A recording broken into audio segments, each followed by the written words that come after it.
Hi, Michael. Thank you Yeah, for okay. having me today or making time for me. Wouldn't be anywhere else.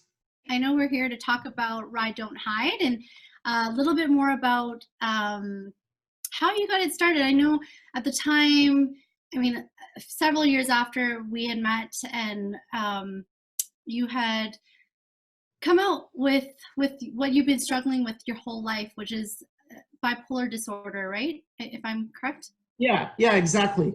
Growing up in small town BC in the 80s, there was such a stigma around mental illness, and it was something that I wouldn't have dared talk about publicly. But that takes a toll, spending a large amount of energy hiding and not being fully realized and being able to be honest with oneself takes its toll.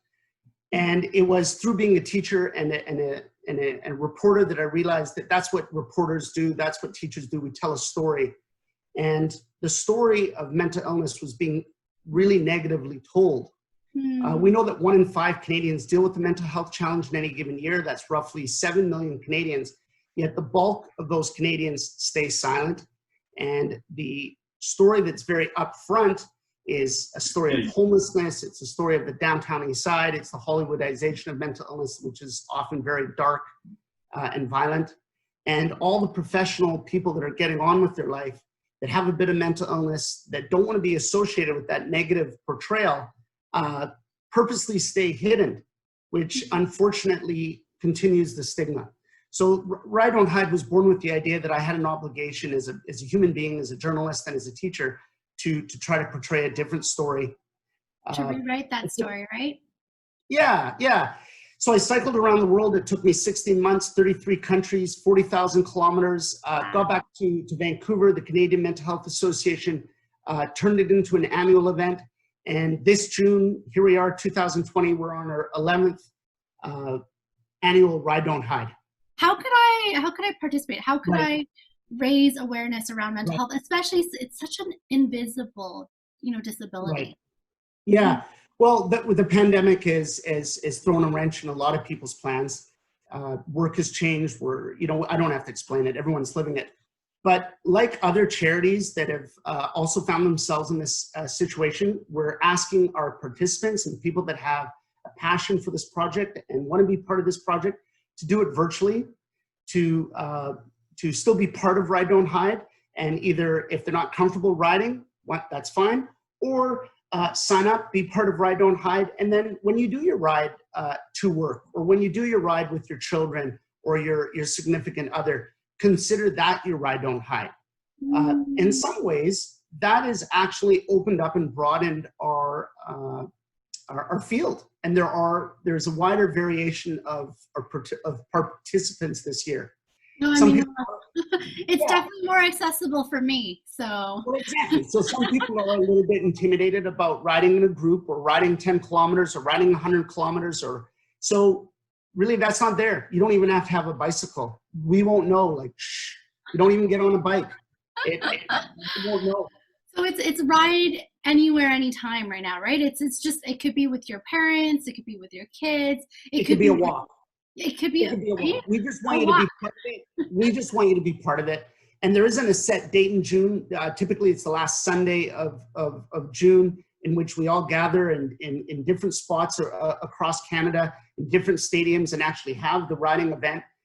This year, that isn't the case. And so there is no set date. If you think of stigma as a disease, it's a social disease.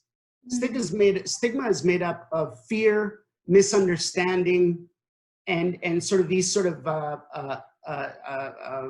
negative sort of social traits.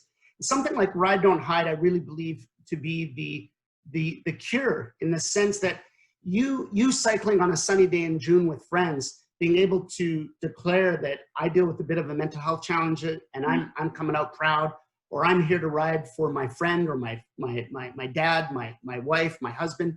That is honestly the opposite of fear and misunderstanding and hiding, right?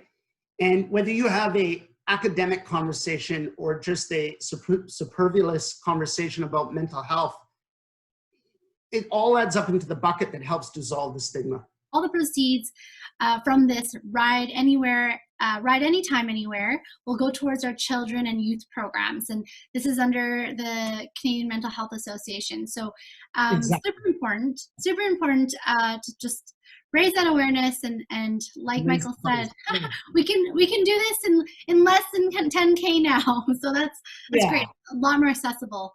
The Canadian Mental Health Association is one of Canada's oldest nonprofits, and it's one of the largest. It's from coast to coast.